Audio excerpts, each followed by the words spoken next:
Hello, what's up mga ka-J-Vlog? Welcome ulit sa panibagong video. And for today's video, mag-unbox tayo ng isang affordable na smartphone mula sa Poco, which is a Poco C85. Maganda kaya to? Tara, check natin.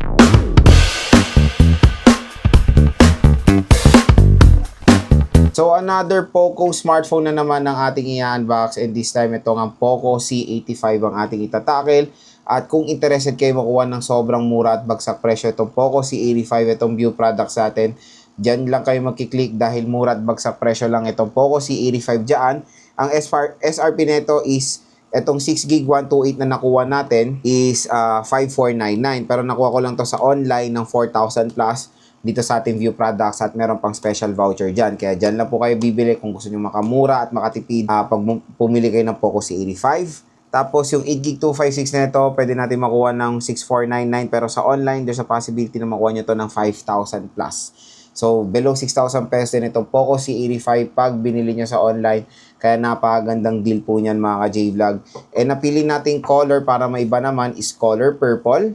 So, sa gilid is Poco C85 with your favorite Google apps. Sa gilid, powered by Xiaomi HyperOS. So, open na natin siya. Ayan. So, ito siya, Poco C85. Ito yung specs niya.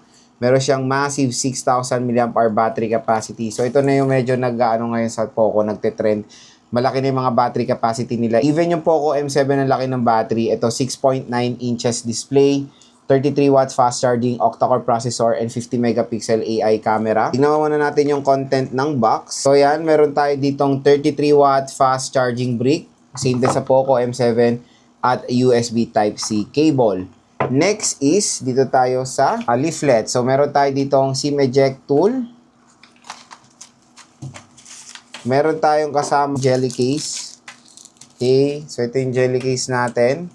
Clear siya compare sa Poco M7 na parang may texture siya or hindi siya clear. Meron tayo ditong safety information at quick or warranty card. So, yun lang naman yung content ng box. Very, very simple lang. So next, dito tayo ngayon sa smartphone mismo. So ito na ang Poco C85. At check na natin siya in color purple. So in 3, 2, 1. Ayan. So very ano lang naman, minimalist lang naman yung design ng Poco C85. Polycarbonate back. Tapos ito yung kanyang camera. Sa camera, huwag kayo malilin lang ha. Isa lang talaga gumagana dyan. So meron siyang 50 megapixel main camera. At meron tayong flash design, tapos ito is auxiliary lens lang. So, meron siyang square shape camera mode na sobrang laki. At ito yung ngayon nakikita ko sa bago sa Xiaomi and sa Poco, yung mga design nilang ganyan sa brand. Na pa-cursive na sila, Poco C85. So, Poco brand. For battery na 6K mAh, in fairness, manipis din itong si Poco C85 ha. At magaan din siya. So, dito sa right side, nandito ang ating power button, slash fingerprint scanner, and yung volume rocker. So, when it comes sa pagka-purple niya, to be honest, parang nga siyang purple blue or light blue. Hindi naman siya sobrang purple, kaya pwede rin siya sa anong gender, kahit anong gender. So, sa taas, wala tayong makikita. Sa left side is yung SIM tray. Sa baba naman ng smartphone is a 3.5mm headphone jack, microphone, Type-C port, at yung speaker grills. And sa bibili na itong smartphone na to, meron na po siyang screen protector out of the box. So, open na natin si Poco C85. Ayan. So, habang nag-open, lagay natin yung jelly case niya. So, lagay nyo muna to as a temporary case. Makikita nyo pa naman yung design ng smartphone. Yun, setup ko muna to. Balikan ko kayo. Then, open na natin si Poco C85. So, when it comes sa display, napakalaki at maganda nga na palapad din ito. Same din sa Poco M7, hindi siya palapad. So, 6.9 inches IPS LCD display siya. So, HD+, 720p lang ang resolution nito.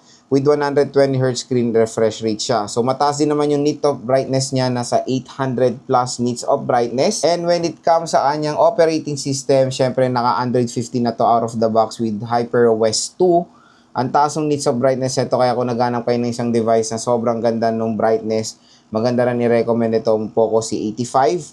So, sa about phone niya, so, naka HyperOS 2 siya, Android 15, 6GB of RAM. So, I think hindi extended ang RAM nito kasi walang plus dyan eh. Oh. So, naka MediaTek Helio G81 Ultra siya. Battery nito pambato niya, 6,000 mAh battery capacity itong si Poco C85 with 33 watt fast charging rate. So, again mga ka-J-Vlog, napakasulit nito habang mura pa siya dito sa ating View Products. Mag-checkout na po kayo.